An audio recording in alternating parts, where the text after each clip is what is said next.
Esta então é a terceira aula sobre nucleação de cristais em vidros.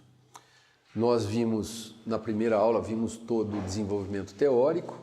Na segunda aula, os inúmeros testes que foram feitos com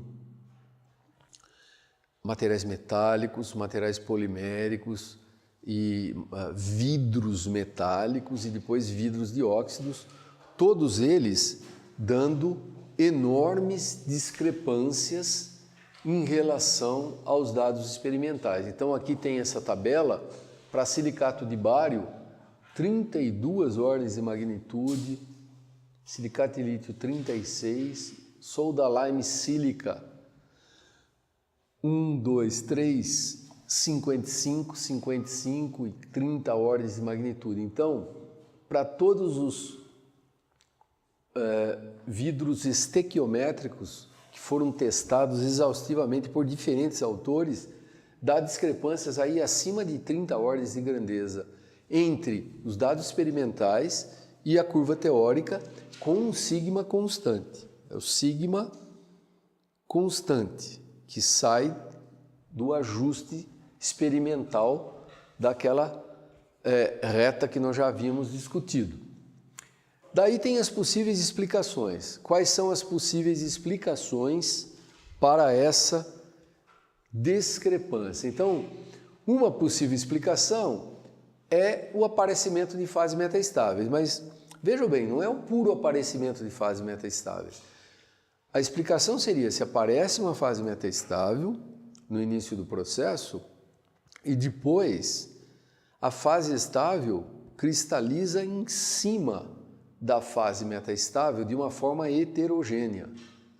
Isso poderia explicar a falha, porque em todas as contas nós estamos usando o ΔG, a parte Thermodynamic Driving Force, para a fase estável. Mas se é uma fase metaestável que aparece e a outra só nucleia em cima, bom, a teoria não se aplica. Essa é uma possibilidade.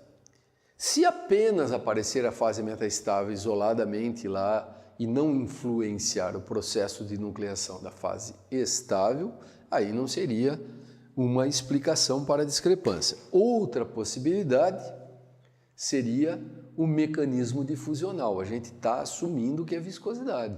Pode não ser a viscosidade. Nós e outros autores assumem que é a viscosidade que controla, porque é uma propriedade relativamente fácil de medir, é mensurável. Os coeficientes de difusão diretos são dificílimos de medir.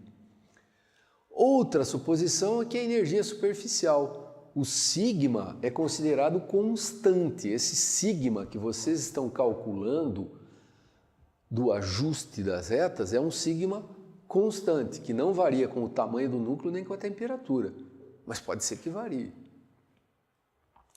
E finalmente, tem aquela questão da aula teórica que a tensão de deformação elástica, o campo residual de tensão, devido ao fato que o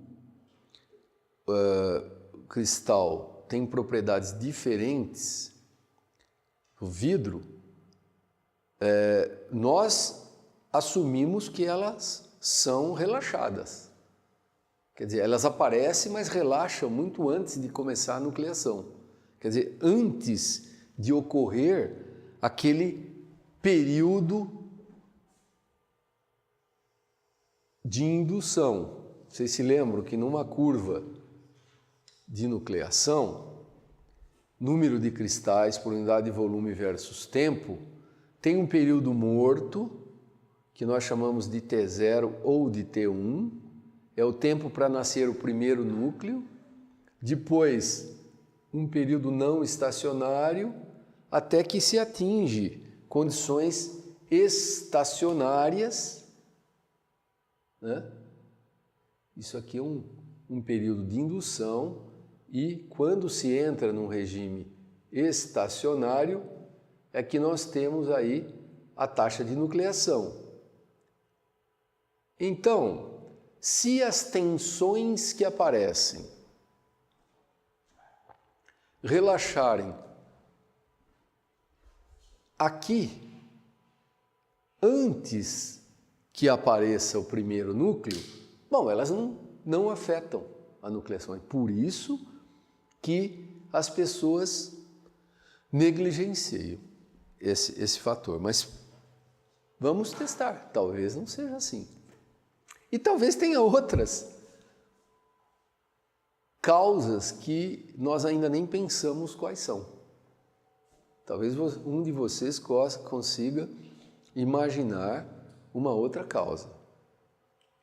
Bom, eu já expliquei a aula passada, então, que nós fizemos vários experimentos de microscopia eletrônica, de fração de raio-x, e demonstramos que o diâmetro desses cristais metaestáveis, ó, isso aqui é metaestável, metasilicato de lítio num vidro de silicato de lítio, permanece mais ou menos constante e o número deles cai. O número cai, até que vai chegar um tempo que todos vão desaparecer. Então é uma fase metaestável, enquanto que a fase estável de silicato de lítio, porque é um vidro de silicato de lítio, são os pontos pretos, olha, crescem. Isso aqui é uma curva de crescimento de cristais, diâmetro versus tempo. Cresce, cresce, cresce, cresce, cresce, cresce, cresce. E o número deles também aumenta, aumenta, aumenta. Pronto. Então, a fase metaestável, nesse caso, não está influenciando a fase estável. Nós nunca achamos um cristal da fase estável em cima, nucleando em cima da fase metaestável. Então, é um caso em que aparece uma fase metaestável, aparece nos estágios iniciais, mas ela não influencia. Não influencia. Então, não há evidência de nucleação heterogênea da fase estável em cima da metaestável. Portanto, para esse vidro, esse mecanismo não explica a falha da teoria clássica. Para esse vidro. Teriam que ser feitos outros estudos para 3, 4, 5 vidros para ver se é sempre assim. Mas para esse não explica. Já é uma forte evidência que nós devemos procurar outros mecanismos. Então vamos olhar o mecanismo difusional, que seria uma outra explicação possível.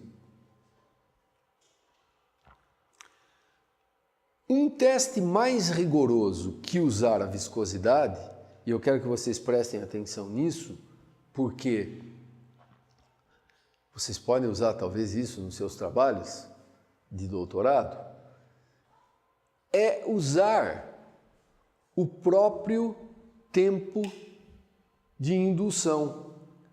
Esse tempo de indução aqui varia com a temperatura. Vamos ver.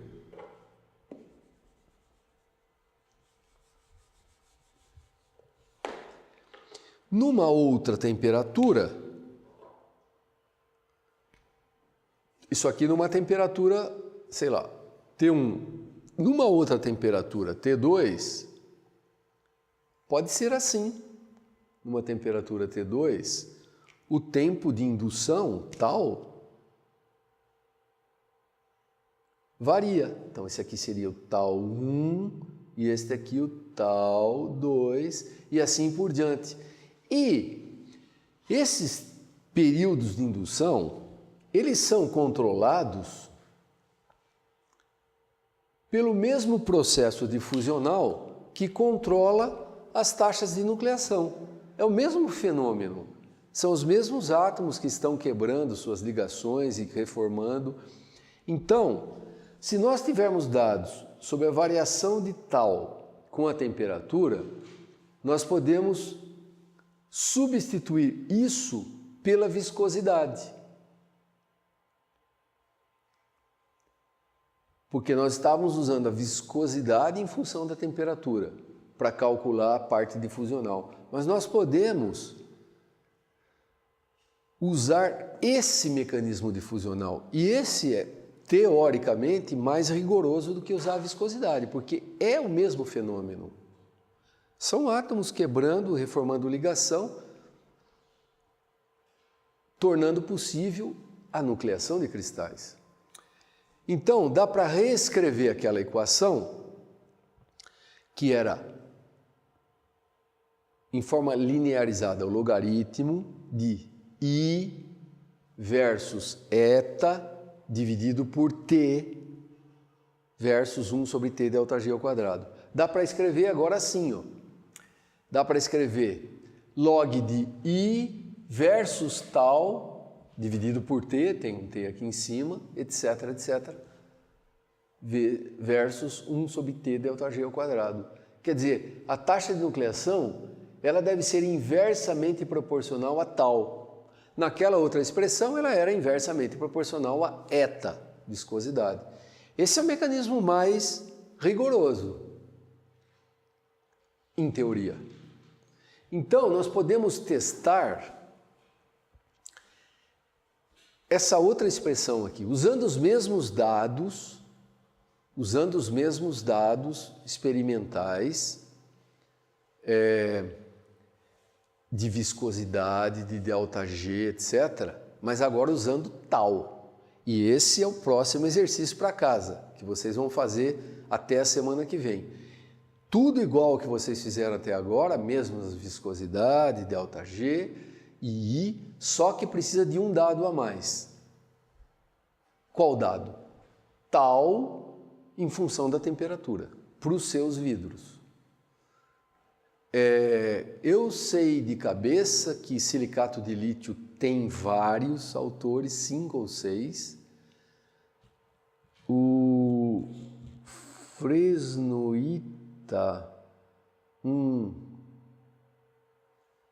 não me lembro se tem. E esse metasilicato de cálcio,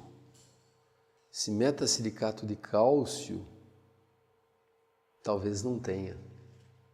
Você achou alguma coisa, Laís?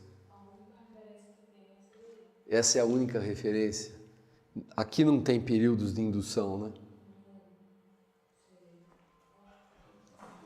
Se não tiver períodos de indução,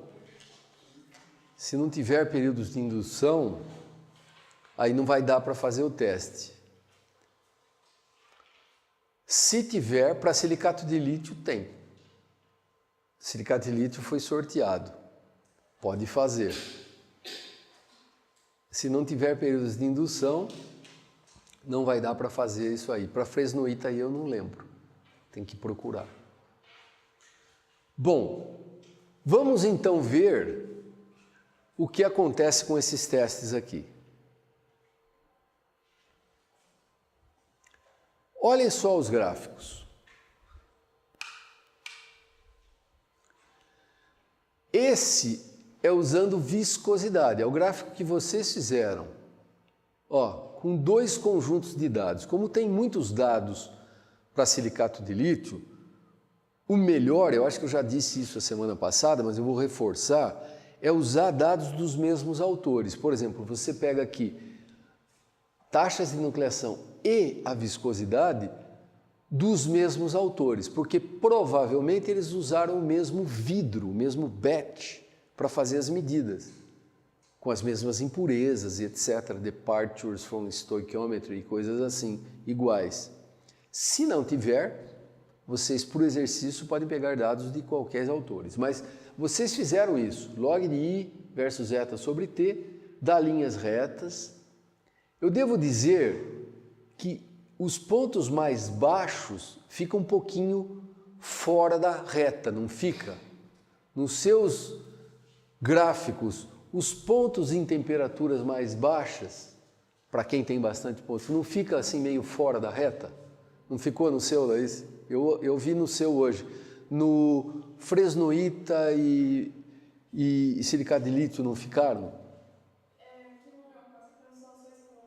Tem poucos pontos, né? Ali tem poucos pontos, mas se vocês fizerem com vários vidros, vamos ver que fica um pontinho talvez fora. Como eu já falei, esse ponto tem uma grande interrogação, por quê? É difícil saber se steady state conditions foram atingidas. É difícil saber isso. Pode ser que numa temperatura mais baixa, isso aqui leve um tempo muito grande para ser atingidas steady state conditions. E a pessoa usou isso aqui, sei lá, 5 ou 6 pontos, né? Como a Adriana disse, a pessoa usou a parte inicial da curva para medir a taxa de nucleação. Ela achou que steady state conditions tinham sido atingidas, mas na realidade, se esperasse uma semana a mais, ela iria ver que ainda a curva vai aumentando. Então, é possível que aquele ponto, e esse ponto é em temperaturas baixas, ele esteja abaixo da linha porque steady state conditions não foram atingidas. Então, é um aviso para vocês. Cuidado sempre que tiverem perto ou abaixo de TG com esse fato. Será que steady state conditions foram ou não atingidas? Não é trivial saber isso. Mas é uma possível explicação para aquilo lá. Entretanto, quando nós usamos para o mesmo vidro, agora, dados de induction times, períodos de indução, ao invés da viscosidade, olha aqui. Muitos pontos ficam abaixo da reta. Todos os pontos que estão abaixo do máximo, vejo que para esse vidro, o Tmax, que é a temperatura de máxima nucleação, temperatura do pico lá da curva de nucleação, coincide com o TG. Em geral, esse Tmax é um pouco acima de TG, 20, 30, 25 graus acima de TG, para nucleação homogênea. Nesse caso coincide, mas não importa, é apenas uma coincidência. O fato é que todos os pontos experimentais para baixo de Tmax estão bem abaixo da previsão da linha reta. Esse é um problema em aberto. Ninguém, to the best of my knowledge, ninguém sabe a explicação. É difícil agora tentar convencer alguém que todos esses pontos aqui não foram atingidos steady state conditions. Aquele lá ainda eu posso dizer, bom, é um ponto na temperatura mais baixa possível, mas agora são 5 ou 6, 7 pontos e tem de autores diferentes, estão vendo? De autores diferentes, olha aqui. Ninguém atingiu steady state conditions? Não é por aí a explicação. Este é um tema ainda de pesquisa que está sendo investigado em vários laboratórios do mundo, inclusive o nosso. Por que tem esse break violento quando a gente usa, e esse break é mais claro, quando a gente usa tal ao invés da viscosidade? Então, veja só a dificuldade disso. Isso é o estado da arte.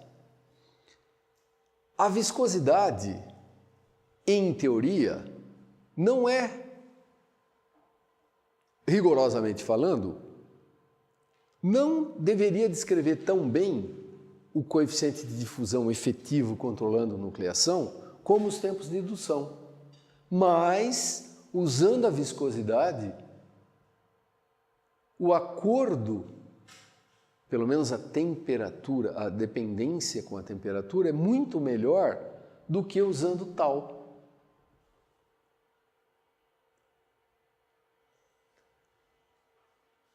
Será uma coincidência isso? Será que, na realidade, é o tal que deve descrever e tem um fenômeno de breakdown associado à nucleação para baixo de Tmax? É assunto ainda de discussão. Não sabemos. O fato é que, usando tal, a dependência com a temperatura é pior descrita do que usando o eta. Vocês entenderam a dificuldade nisso aí? Esse aqui é mais rigoroso, em princípio, mas dá um acordo pior. Mas não é porque dá um acordo pior é que está errado. Pode ser que realmente tenha uma causa para esse breakdown. A gente ainda não sabe. E isso foi testado para outros vidros. Olha aqui, ó, para o vidro 1, 2, 3, tem poucos pontos experimentais, mas ó, tem um ponto aqui bem abaixo. Se nós extrapolarmos essa linha até aqui, ó, como essa escala é logarítmica, está bem abaixo do ponto, quer dizer, o ponto experimental está bem abaixo da extrapolação. Esse vidro é 1, 2, 3. Esse vidro é 2, 1, 3, olha, exatamente em Tmax, na temperatura de máximo, também há um break. Olha aqui, vinha vindo bonitinho, de repente tem um break. Então, para todos os vidros, está aqui a referência para quem quiser, Journal of Non-Crystalline Solids, 1989, foram testados vários vidros. Para todos os vidros, tem um break exatamente em Tmax. Tmax é aquela temperatura que vocês calcularam aí, relativa ao máximo da taxa de nucleação. E parece que a teoria descreve bem, aqui a temperatura vindo para cá, né? Descreve bem os dados aqui para cima e não descreve bem para lá. Quer dizer, acaba dando, numa escala linearizada, acaba dando assim, ó, com um break para cá. Esse aqui é exatamente Tmax. Isso aqui usando tal de T para calcular o coeficiente efetivo de difusão. Portanto, continuamos ainda sem saber a resposta. Se a viscosidade é boa, é adequada ou não para estimar os coeficientes de difusão, controlando nucleação.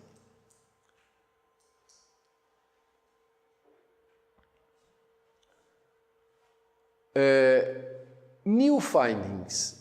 Isso aqui eu vou mostrar para vocês em primeira mão, trabalho que o Daniel está fazendo, que é o monitor da disciplina. Não foram publicados esses dados ainda. Ele está agora usando aquilo de clean data sets. O que são clean data sets? Nucleação, viscosidade e tal dos mesmos autores, no mesmo batch, sem misturar dados de vários autores. É uma análise mais limpa de dados da literatura. Olha só, usando dados clean, bom, esse usando combinado de vários autores, mas sempre assim, ó. Dados do Deubner é nucleação dele com a viscosidade dele, entendeu? Dados do James, nucleação medidas por James com a viscosidade medida por James. É isso que eu estou querendo dizer, apesar que estão combinados no mesmo gráfico. Vocês estão vendo que todos eles mostram um break? Todos eles mostram um break. Aqui é tal, é a análise de tal. Um break bem no TG, que nesse caso coincide com o Tmax. Ó, se a gente passasse uma reta aqui, a reta iria para cá. Tem um break acentuado. Vocês podem dizer, esse aqui provavelmente é um dado onde não foi atingida a condição de steady state. Pode ser, que ele está muito abaixo, esse aqui. Mas todos esses aqui estão abaixo. Se você pegar a linha, né? Pega a linha dos triângulos azuis, vai para lá. Pega a linha dos quadrados vermelhos, ó, vai para lá. Todos eles mostram esse break quando usa tal. Então esse é um trabalho em andamento, não publicado. É uma linha reta só para a gente ver. Agora, voltando à viscosidade e pegando também dados clean Por exemplo, Fokin, com a viscosidade dele e I dele, dá essa reta aqui, da Chieva, e dados meus e do James, isso aqui é da minha tese. Olha só, não parece que tem um break. Tem um pontinho outro um pouco abaixo ali, porque pode ser que não tenha atingido exatamente steady state conditions, mas não parece que tem um break, não. Vocês concordam comigo? Então parece que a viscosidade é melhor, é mais adequada que tal para descrever esse fenômeno de nucleação. Mas isso não está publicado, a gente está checando para esse e para outros sistemas. Vamos ver o que dá. Olha lá.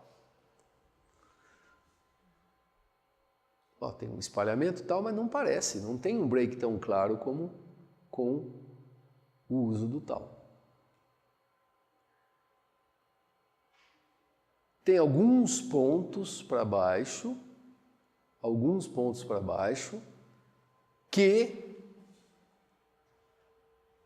podem ser devido a isso. Por isso que a análise agora do Daniel é checar rigorosamente se steady state conditions foram ou não atingidas. E tem formas matemáticas de fazer isso. Bom, voltando, vocês se lembram que da aula passada eu mostrei um teste com vidro metálico? Olha aqui, para esse vidro metálico aqui, olha aqui, um break bem claro aparecendo. E nesse caso, a viscosidade e as taxas de nucleação foram medidas pelo mesmo autor. Tinha um break aqui que ninguém sabia bem o que era, tinha sido desprezado, mas pode ser exatamente esse break que nós estamos falando. Bom, resumo dessa parte. Usando o tal, ao invés da viscosidade, com um valor constante de sigma, quer dizer, um sigma zero, as magnitudes não são descritas pela teoria, a gente já sabe disso. E um break aparece na temperatura Tmax. Usando a viscosidade, as magnitudes continuam não sendo descritas, mas esse break não está bem claro. Parece que não há. Esse é o estado da arte. Então, como eu já havia dito, com a viscosidade, se tem um break, ele é muito mais suave, e então parece que a viscosidade é realmente adequada para descrever o mecanismo difusional de transporte de massa. Vamos então olhar a terceira possibilidade. Será que a energia superficial depende da temperatura ou do tamanho dos núcleos?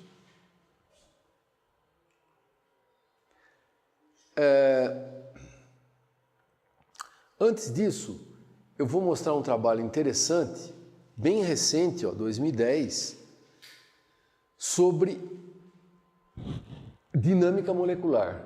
Com aquela técnica de dinâmica molecular, que eu já brevemente falei para vocês, onde se coloca 100 mil átomos num computador, se coloca as posições deles, tem que conhecer mais ou menos a estrutura do tipo SiO4, a gente sabe que são SiO4, que os cátions modificadores ficam nos interstícios, etc. Se monta mais ou menos a estrutura e o potencial de ligação química que une esses átomos e roda o programa resolvendo as equações de Newton de movimento das partículas em função do tempo e da temperatura. Então ele vai achando configurações de equilíbrio e às vezes pode ou não cristalizar.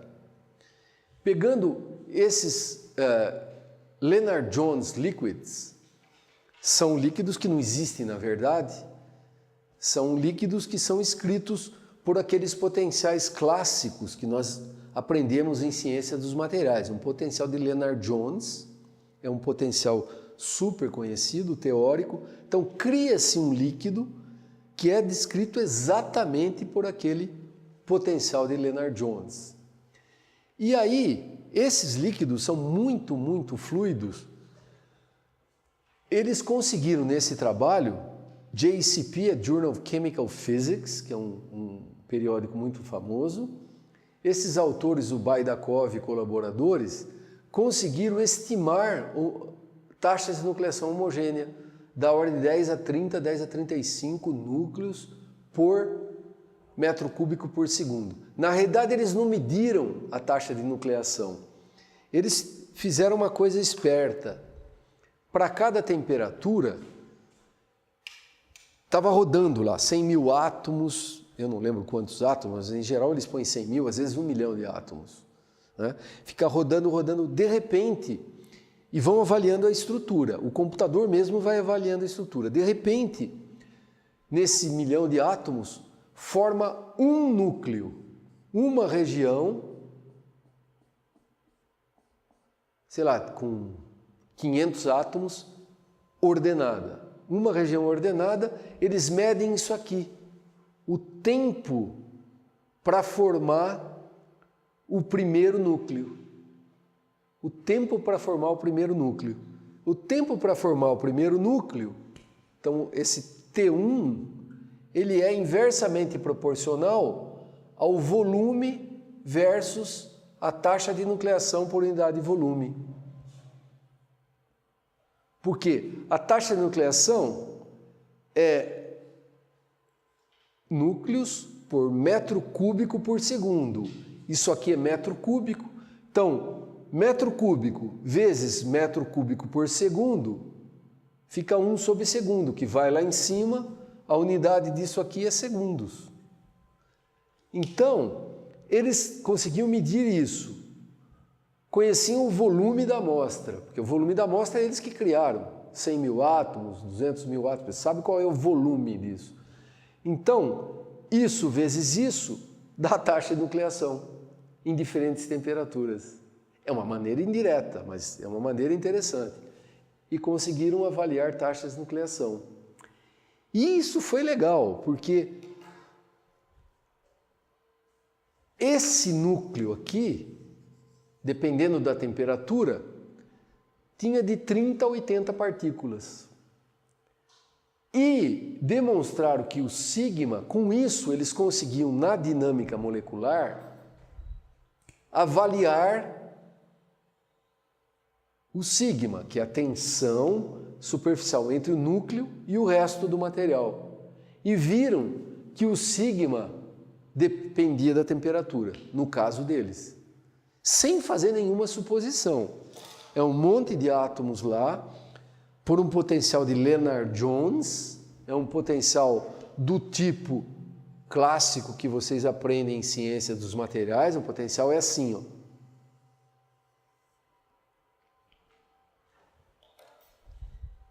Você se lembra desses potenciais aqui? Né? Isso aqui é distância, isso aqui é energia potencial. Então eles criaram artificialmente um bando de átomos que seguem o potencial de Lennard-Jones. Vai a infinito quando a distância se torna zero, porque você não consegue encostar um átomo com o outro. E tem um ponto de mínimo, esse aqui é o ponto de equilíbrio, né? E depois decai dessa forma. Esse é o potencial de Lennard-Jones. Para um líquido que segue esse potencial aí, o núcleo crítico tem mais ou menos o tamanho que a gente espera. Aliás,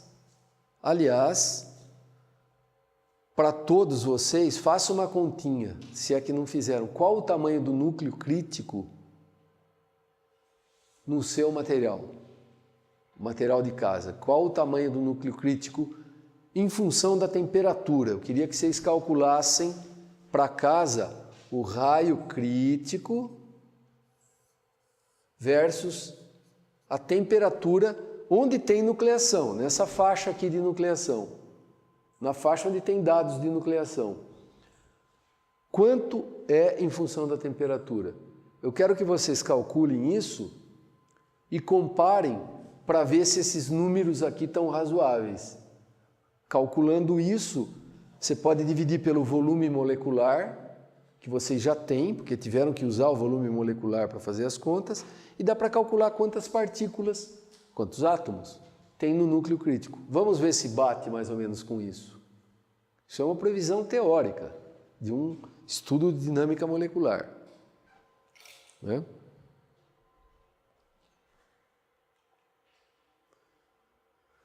Bom, então, esse estudo deles não é para um vidro real, é para um vidro Lennard-Jones, é para um líquido Lennard-Jones, não existe esse líquido, só existe no computador e em livros, mas ele nucleia, ele tem um tamanho crítico e, mais importante, ou tão importante, falou que a energia interfacial depende da temperatura. Bom, então vamos fazer um exercício inverso. Um exercício inverso. Vocês se lembram que nos seus exercícios a taxa calculada de nucleação era bem menor que a teórica. Digamos que a experimental, mas desculpe. Digamos que isso aqui fosse uma curva experimental. As curvas que vocês calculavam, né, ficava bem abaixo. E agora, se a gente calcular ponto a ponto, quer dizer, eu pego nessa temperatura, qual é a energia interfacial para forçar o acordo com o experimento? Pega nessa outra temperatura, qual a energia interfacial necessária para dar acordo? Qual a energia interfacial para dar acordo? Dá para fazer isso, ponto a ponto. Você deixa como uma única constante desconhecida a energia interfacial. Então você resolve a equação. Qual é o valor da energia interfacial para a teoria dar acordo com o experimento? Qual o valor da energia interfacial para a teoria acordar com o experimento? Em cada temperatura. É só fazer conta, é botar no computador e fazer conta. Isso é fácil. Isso foi feito. E o resultado está na lousa. Olha lá. Para o silicato de lítio e silicato de bário, que são dois sistemas que nucleiam homogeneamente. Aqui a temperatura, aqui o valor da energia interfacial para forçar esse experimento, para forçar o acordo. Como tem aquele break, tá vendo? Aquele break na curva de nucleação leva o break nesses cálculos. A gente vai desprezar um pouco o que ocorre para baixo de TG, porque a gente não sabe direito o que está ocorrendo para baixo de TG, o que causa esse break, etc.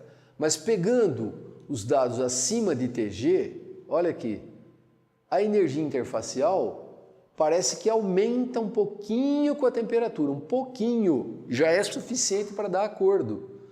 Ó, vai de 0,15 a 0,16, nessa faixa aqui, onde as taxas de nucleação foram medidas, pegando aqui, aqui, aqui, aqui, aqui, aqui, forçando a teoria. Isso aqui é teoria, isso aqui é experimento. Forçando o acordo, isso chama-se force fit. Force fit, você consegue um acordo agora na magnitude também. Não só na dependência com a temperatura, mas na magnitude, usando essa energia interfacial aqui, ó, de 150 a 160 milijoules por metro quadrado, ou de 0,15 a 0,16 joule por metro quadrado. Estou esquecendo essa parte, porque essa parte abaixo de TG tem um break que nós não conseguimos explicar. Para baixo de TG tem esse break e nós estamos ainda estudando o que acontece. É como se fosse isso aqui, ó. Né? Os dados experimentais, eles ficam abaixo da curva calculada lá, então deixa quieto. Vamos ver só o lado de cima por enquanto, vendo o lado de cima, fitando uma reta, porque a faixa de temperaturas aqui não é tão extensa, de 700 e 730 até 800 graus, uma faixa de 70 graus, é como se o surface energy aumentasse com a temperatura. Então, dá um gráfico do tipo sigma é igual um certo sigma zero mais uma constante qualquer vezes T, né? Uma linha reta. Isso é como se fosse da termodinâmica delta H menos T delta S, onde esse B é um delta S menor que zero. Quer dizer, a entropia que vai diminuindo com o aumento da temperatura, mas porque isso é uma energia interfacial, não é? Energia não é delta G, como se fosse esse delta G superficial, de superfície, é como se fosse um delta H menos um T delta S superficial. Quer dizer, essa equação aqui, ela não está em desacordo com o que se espera de uma energia termodinâmica. Só que tem que ser negativo por causa desse sinal aqui. É como se ela diminuísse com o aumento da temperatura. Esta é a equação que sai do FIT, do ajuste. Aquele ajuste lá. E, para o lítio, para o bário, para todos os sistemas que nós fizemos. Para o 1, 2, 3, para o 2, 1, 3, para Fresnoita, para cada sistema que fizermos, dá um ligeiro aumento. Olha, isso aqui foi de 0,096 até 0,1. Um pequeno aumento, parece grande aqui por causa da escala que está expandida, mas é uma pequena variação da energia interfacial com a temperatura, é suficiente para trazer a teoria em acordo com o experimento.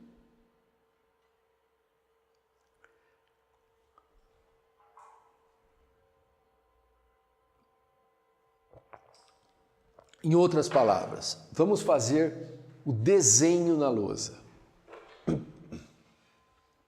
Fazendo um desenho aqui.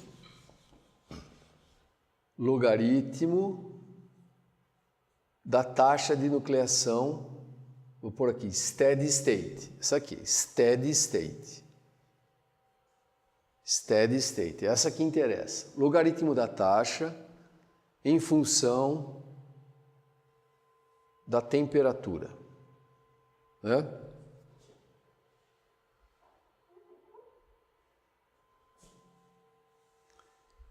A taxa é zero na temperatura de fusão. Você já sabe, taxa de nucleação é zero na temperatura de fusão, porque acima da temperatura de fusão é o líquido que existe. Isso vai aumentando, aumentando, aumentando. E tem um máximo. Esse é o famoso Tmax.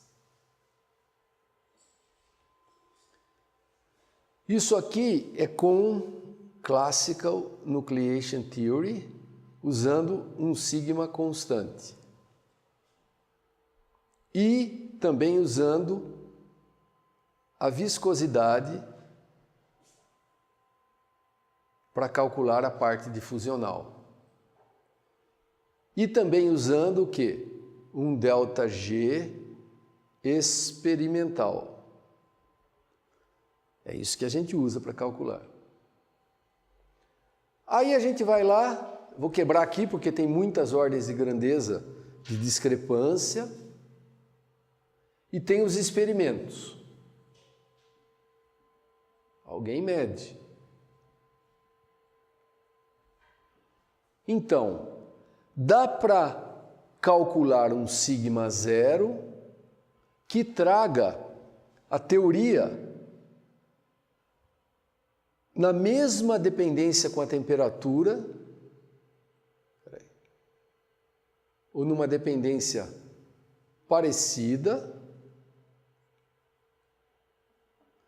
que os experimentos. Então, esse é o sigma, que dá uma curva assim, a dependência com a temperatura é parecida, mas tem uma discrepância enorme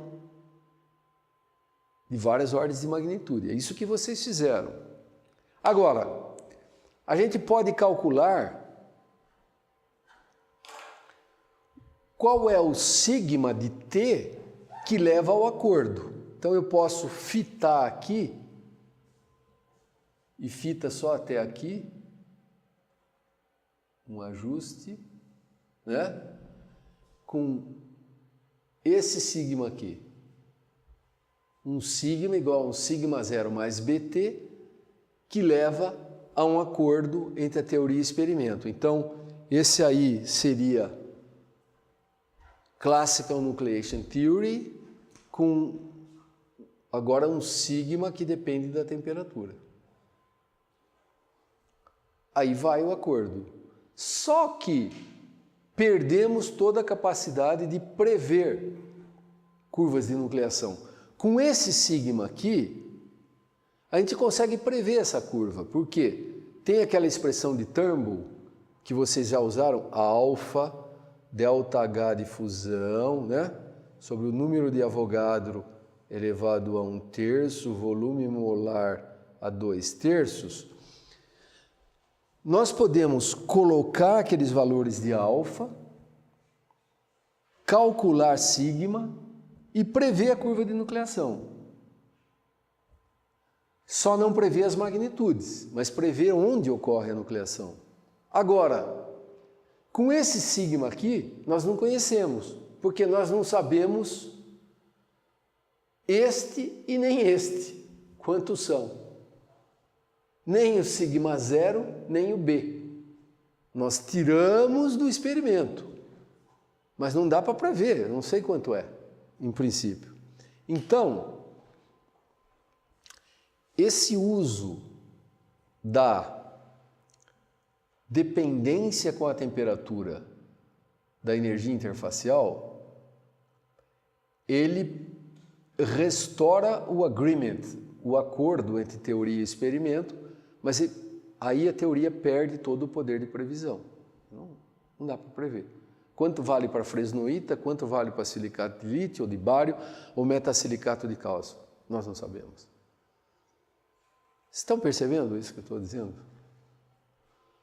É assim, a dependência com a temperatura explica, possivelmente explica a razão da discrepância. Mas daí em diante, a teoria perde todo o poder de previsão. O poder de previsão. Né? Bom,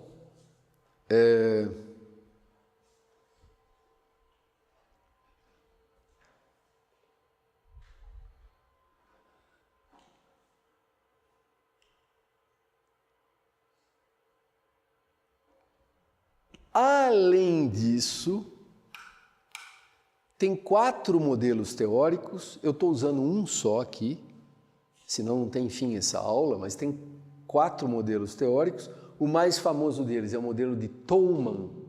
Tolman também publicou naquele mesmo Journal of Chemical Physics, em 1949, um artigo puramente teórico, ele era um teórico, dizendo que a energia interfacial depende do raio do núcleo, ela depende do raio. Né? Muitas propriedades, quando a gente trata de nanopartículas, vocês vão ver que o raio do núcleo tem coisa de 10, 15 angstroms. Vocês vão calcular para a semana que vem. São nano, muito pequenos. As propriedades dependem do tamanho. Isso com muitas propriedades. Então o Tolman falou, a energia interfacial depende do raio. Dessa forma, é um sigma zero, esse mesmo sigma zero aqui, aquele sigma zero constante que a gente usa, dividido por 1 mais 2ΔT vezes R. Esse 2ΔT é a espessura da interface entre o núcleo e o cristal. Eu vou tentar voltar rapidinho aqui para mostrar esse conceito de espessura. Espera um pouco. Você se lembra da simulação? Na simulação, que ele tinha um núcleo cristalino de germânio num líquido de germânio, ele mostrou que tem uma certa espessura essa camada aqui. Não é sharp, não vem cristal depois vidro, tem uma região de transição. Essa espessura aqui tem uns meio nanômetro, 5 angstroms, olha aqui, 5 angstroms. Esse é o delta. Esse delta que foi demonstrado aí nessa simulação, que o cara nem estava pensando em Thoma, em ninguém, fazendo uma simulação, é o delta do Thoma. É aquele delta. Então ele falou que o sigma na realidade depende do raio, para núcleos muito pequenininhos. É igual a sigma zero, que é o sigma zero, este aqui que a gente usa constante, dividido por 1 mais 2ΔT dividido por R. Então, o sigma depende de R. E delta é outra coisa que ninguém sabe quanto é, mas você chuta um parâmetro de rede. Parecido com aquele lambda que vocês usaram aí para calcular. Um parâmetro de rede ou a raiz cúbica, foi assim que vocês calcularam? Aquele lambda, que a distância de salto é aproximadamente o volume molecular elevado a 1/3. Esse é aproximadamente igual a esse delta aí. Para todos os efeitos práticos, a gente pode substituir isso aí por aquele lambda que vocês já usaram para fazer o exercício em casa, que é a raiz cúbica do volume molecular. O volume molecular a gente calcula sabendo a densidade e a massa molecular do material. Então calcula isso, tira 1/3 é o lambda, a distância de salto. Quanto que dá isso? 1, 2, 3 angstroms. É um negócio pequenininho, né? Isso aqui dá um número de 1 a 3 angstroms. Bom, enfim. Vamos pegar essa equação de Thoma. A gente pode pegar essa equação de Thoma e rededuzir a expressão da teoria clássica, agora aliviando aquela restrição que sigma era constante. Agora a gente não usa mais sigma constante. Usa essa expressão aqui para sigma, recalcula a expressão, quem quiser ver está nesse paper aqui, publicado na revista Cerâmica. A Sati era professora aqui do DEMA, já se aposentou, mas ela trabalhou comigo um tempo. E foi um trabalho dela, então está aqui, ó, log de I em metro cúbico por segundo, temperatura, Classical Nucleation Theory, com sigma constante. Agora, isso aqui, ó, Classical Nucleation Theory com two adjustable parameters. Aqui tem um adjustable parameter, que é sigma. Aqui tem 2, que é sigma zero, que é o mesmo sigma zero daqui, e o R, e o delta, me desculpe, e o delta. Sigma zero e delta. R é o raio do núcleo. Então, recalculando, olha lá o acordo, fica muito melhor, mas não fica perfeito. Mesmo com 2 parâmetros ajustáveis, que são o sigma zero e o delta, olha só, esse ponto aqui está acima da curva teórica e esses pontos aqui, continua aquele break, lembra aquele break que eu falava para vocês? Os pontos experimentais ficam abaixo da curva teórica, mesmo com 2 parâmetros ajustáveis. Então, seja dependência com a temperatura, mas elas são interligadas, porque o raio crítico depende da temperatura. Essas coisas são interligadas. No fundo é assim, essa dependência com a temperatura, ela pode, no fundo, ser uma manifestação da dependência do raio com a temperatura. Dependência do raio crítico, esse é o raio crítico com a temperatura. Está tudo embutido aí. Seja como for, mesmo com 2 parâmetros ajustáveis, nós não conseguimos descrever bem as curvas experimentais de nucleação. E também perde todo o poder de previsão.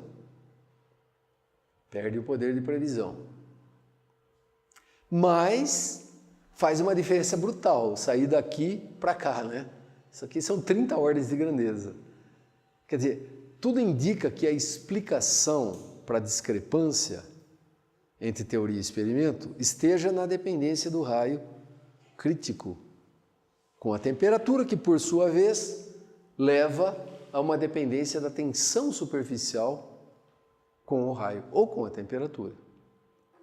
O sigma não é constante, em outras palavras. Se o sigma não for constante, a gente consegue sair daqui para cá. Isso aqui é com sigma 0, esse aqui é com um adjustable parameter. Qual é? Deixando só o sigma 0 como adjustable parameter e substituindo isso aqui por lambda. E ali com 2 adjustable parameters, deixando o sigma 0 e o delta como parâmetro de ajuste no fit, parâmetro livre no fit.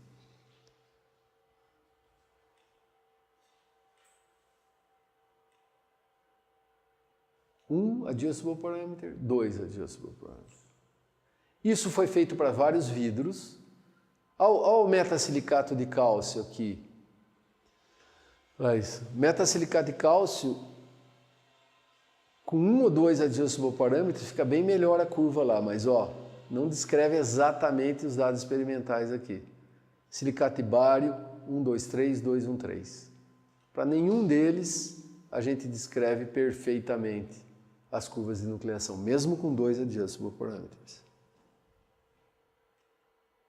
Então, resumo, a discrepância entre dados experimentais e teóricos decresce consideravelmente, mas a dependência com a temperatura ainda não é perfeitamente descrita pela teoria clássica de nucleação.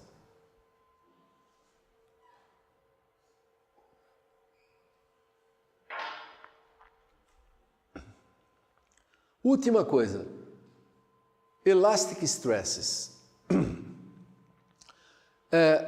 O efeito de tensões elásticas vai por onde eu falei. Nós temos que vir aqui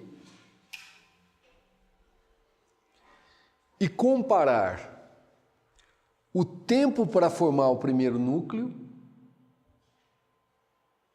com o tempo que leva para relaxar essas tensões elásticas. Formou o núcleo, as tensões aparecem, porque a densidade do núcleo cristalino é diferente da densidade do líquido e aparecem tensões. Mas como é num líquido, nucleação num líquido, o líquido relaxa. Então a pergunta é, quanto tempo leva para relaxar? É bem rápido ou bem lento comparado com o tempo que leva para nuclear? Não dá para calcular esse T1, mas dá para calcular, ou dá para estimar o tau, que é parecido com o T1. Então, numa aproximação, a gente calcula para cada temperatura tau. A gente calcula isso da teoria clássica e compara com o tempo de relaxação, das tensões. As tensões aparecem e relaxa. Então, olha lá o resultado, para quem quiser ver detalhes, nós temos papers publicados sobre isso, mas o resultado é o seguinte.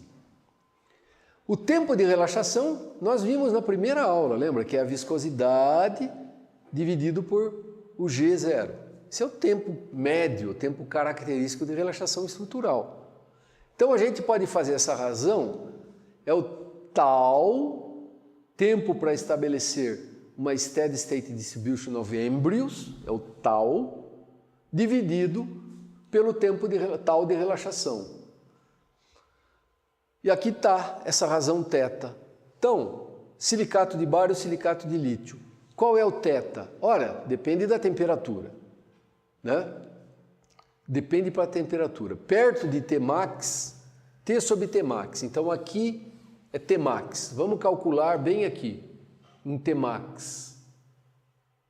Em Tmax, para o silicato de bário, é 10 elevado à quarta. Quer dizer, 10.000 vezes. Esse aqui, ó, é 10.000 vezes mais lento que esse. Para o silicato de lítio, é 1000 vezes. O que significam essas duas curvas, do ponto de vista físico? Leva de 1000 a 10.000 vezes mais tempo para nuclear do que para relaxar. Em outras palavras, relaxa muito rápido. Por isso que as tensões residuais podem ser negligenciadas. Elas podem? Podem. Pelo menos acima de TG. Elas podem. Elas podem. Porque aparece e relaxa. Nem começou a nuclear ainda. Leva 10.000 vezes mais tempo. Se um leva 1 segundo, o outro leva 10.000 segundos para acontecer. Então a gente pode negligenciar as tensões residuais que aparecem e dá para calcular isso. Tem aqui um monte de cálculos. Olha lá, para o silicato de lítio. Ó. O silicato de lítio, com ou sem tensão residual, a curva é a mesma, tá vendo? A calculada. Olha a curva calculada. A curva calculada é a mesma. Para baixo de TG, tem aquele problema daquele break que eu não estou ainda entrando em detalhes aqui, porque é uma questão não resolvida. É assunto de pesquisa. Mas para cima de TG, com ou sem tensão residual, a curva calculada é a mesma. Por quê? Porque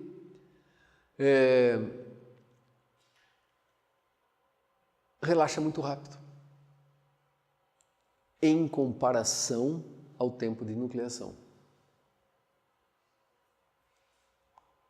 Tá certo? Isso para lítio ou para bário, tanto faz. Calculando aqui para cima de TG dá na mesma. Para baixo de TG tem diferenças. Mas para baixo de TG, mesmo com as tensões residuais, não chega perto disso aqui, ó. Não chega perto disso aqui. Não chega perto de jeito nenhum disso aqui. Então,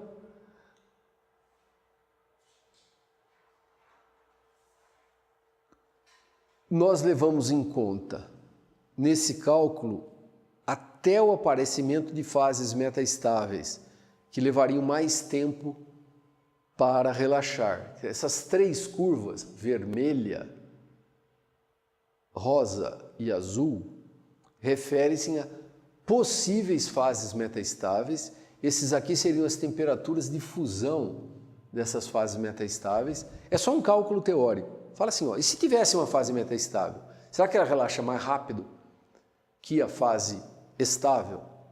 Relaxa mais rápido. Não, a fase estável é o pontilhado. Pontilhado. Né? A fase estável é sem relaxar.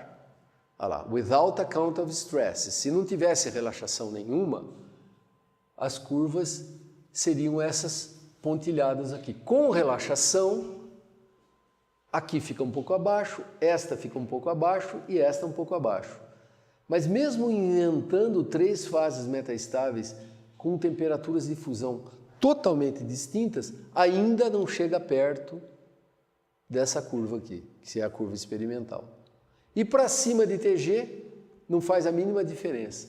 Com ou sem relaxação, as curvas estão aqui encavaladas. A pontilhada, não, elas estão encavaladas aqui. Dá na mesma. Então, acima de TG, relaxação não tem nenhum efeito. Para baixo de TG, pode eventualmente ter um efeito se existirem fases metaestáveis malucas. Nós inventamos três e mesmo com essas três, não chega perto dos pontos experimentais.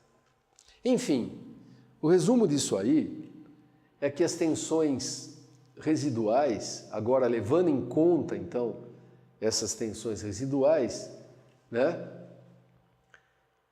Mesmo que elas forem levadas into account, relaxam muito rápido para explicar as discrepâncias com a teoria clássica. Então está aí a conclusão. Fases metaestáveis para um sistema foram testadas, elas aparecem para o silicato de lítio, mas aparecem independentemente da fase estável. Mecanismo difusional, usando tal ao invés de viscosidade, piora a situação. Piora a situação. Tensões residuais relaxam muito rápido. A única possível explicação, por enquanto, é a variação de sigma com a temperatura ou com o tamanho dos núcleos. Mas essas duas coisas são relacionadas porque, como vocês vão calcular, o tamanho dos núcleos varia com a temperatura. Essa pode ser uma possível explicação, se bem que nem essa descreve perfeitamente os dados experimentais. Melhora muito, mas não descreve perfeitamente, e além disso, são necessários 2 parâmetros ajustáveis ao invés de um só. Isso é o estado da arte. Isso é o que se sabe até agora, na minha opinião, sobre nucleação de cristais em vidro. Tem muitas coisas em aberto ainda. Que horas tem, por favor? 11h20. Tem perguntas? O fato de ter uma área de transição entre cristal e líquido implicaria numa transição elástica? Às vezes, tipo, o cristal tem uma transição elástica com essa parte intermediária, e essa parte intermediária não teria transição com o líquido, porque é um líquido irrelástico. Mas essa parte, será que ela não deixa de elástica, será que ela não oferece resistência na elasticação só nessa faixa? É que nós estamos pegando o máximo, quer dizer, eu estou pegando o máximo, é um cristal e o líquido. O máximo possível está entre o cristal e o líquido. Entre o cristal e a fase intermediária é menor do que a máxima. Esses cálculos que nós fizemos aqui é para o máximo valor possível. Daí ele só vai decaindo. Essa fase de transição é como se fosse assim, André. Vou fazer um gráfico esquemático. Vamos imaginar, aqui tem um núcleo e aqui a matriz vítrea. E aqui uma interface, sei lá, é isso que você está dizendo. Eu estou pegando daqui para cá, é o máximo possível. Se eu pegar daqui para cá, vai ser intermediário. Daqui para cá um pouco menor, daqui para cá um pouco menor, um pouco menor, um pouco menor. Provavelmente isso não explica. É claro que tudo que ocorre aqui nessa interface é um pouco fuzzy. Eu não ia entrar nisso, mas já que você perguntou, eu vou achar um paper que tem aqui nessa apresentação, onde isso aqui foi levado em conta, o caráter fractal, porque aí não é mais geométrico. Uma coisa é ter uma esfera rígida no meio de um líquido, outra coisa é ter é algo que é assim, que tem uma interface difusa, é fractal, não é mais euclidiano. Isso fizeram, se você tem interesse, dá uma lida nesse paper aqui, ó, Journal of Non-Crystalline Solids, de 1999, do Sabiasachi Sen, um professor na universidade, agora ele está na Universidade da Califórnia, Davis. Então ele botou essas discrepâncias, está vendo? Metasilicato de sódio, aqui teoria clássica, aqui os experimentos, o lítio que vocês fizeram, teoria clássica experimentos, e o bário, teoria clássica experimentos, né? Ele assumiu então que a interface é rough. Portanto, deixa eu ver se tem a expressão dele. Aqui, ó. Naquele ΔG, ao invés de colocar, lembra, 4/3 de πr ao cubo ΔGV, mais 4πr ao quadrado sigma, ele colocou R elevado a uma dimensão fractal. Não foi mais r ao quadrado, porque se foi uma esfera é r ao quadrado. Agora é r elevado a um certo d, onde esse d é uma dimensão fractal. Então ele rededuziu a teoria usando isso aqui, que na realidade leva em conta um pouco esse fato de ser fractal. Bom, resumo da ópera, deixa eu ver se eu tenho aqui. Não tenho o resultado. Mas o resumo é, não leva ao acordo. De novo fica mais ou menos como eu mostrei para um temperature dependent sigma. No fundo é a mesma coisa, porque para fazer isso aqui é um parâmetro de ajuste e o sigma zero é outro parâmetro de ajuste. Fica o equivalente a fazer isso. Matematicamente fica equivalente a fazer isso. Aí dá assim, olha, experimentos e resultado.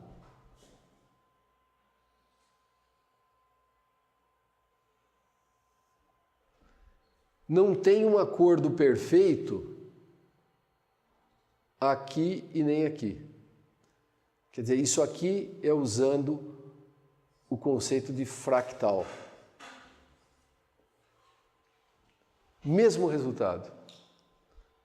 E usando dois parâmetros de ajuste. A única... Bom, isso foi um paper importante, mas a única parte em aberto que ele fala que alguém deveria fazer um experimento de espalhamento de raio-x em baixos ângulos, para medir essa dimensão fractal. Se a gente conseguir, por exemplo, pegar um sistema que nem a fresnoíta, cuja taxa de nucleação é 10 elevado a 17 núcleos por metro cúbico por segundo, é muito alta. Tem que pegar um sistema fresnoíta, metasilicato de lítio, um sistema que nucleia muito, 10 elevado a 17 por metro cúbico por segundo. Em princípio, dá para fazer uma amostra que tivesse um número muito grande aí de núcleos cristalinos. Numa condição dessa, com muitos núcleos cristalinos, é possível fazer experimentos chamado espalhamento de raio-x em baixos ângulos, SACs.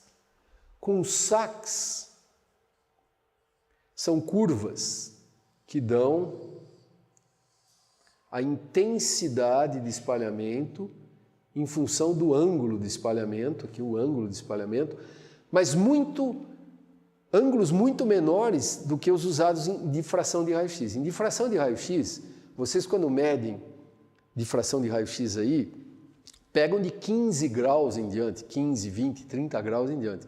SACs é até 1 grau só, 1 grau, de 0 a 1 grau. Então, por isso que chama espalhamento de raio-x em baixos ângulos. Bem no comecinho da curva de espalhamento e dá algo assim. Dessa curva é possível estimar o diâmetro das partículas que estão provocando o espalhamento. Tem uma lei de Guinier, tem uma lei de Porot, tem várias leis que permitem linearizar essa curva e medir o diâmetro das partículas. Você tem que ter um meio com contraste, tem um vidro com cristais lá dentro. Mas precisa ter muito, e elas têm que ser pequenininhas para dar espalhamento em baixos ângulos. Dá para medir o diâmetro e daqui ver, né, esse ds. Então, se essa dimensão fractal, né, o diâmetro elevado a uma dimensão fractal das partículas que estão espalhando. Então ele fez tudo isso, mas não mediu, não achou uma amostra, não tinha o equipamento, a expertise para medir espalhamento de raio-x. Ele falou, esse seria um experimento lindo. faz o fit, vê qual é o DS para dar o melhor acordo, e aí faz o experimento de Sachs para ver o DS que sai do experimento de Sachs. Se for parecido, we are in business. Essa parte aqui ninguém fez. Eu estou procurando alguém que seja expert em Sachs para fazer isso. Eu mesmo fiz a tese, minha tese de mestrado foi em Sachs, mas já faz tanto tempo que eu não lembro mais. Enfim, precisa ter pessoas mais experientes agora que estejam disponíveis para fazer isso aí, mas seria lindo. Em resumo, esse fato da superfície ser um pouco fractal complica bastante a situação, mas ainda não responde, até agora, a discrepância entre teoria e experimento.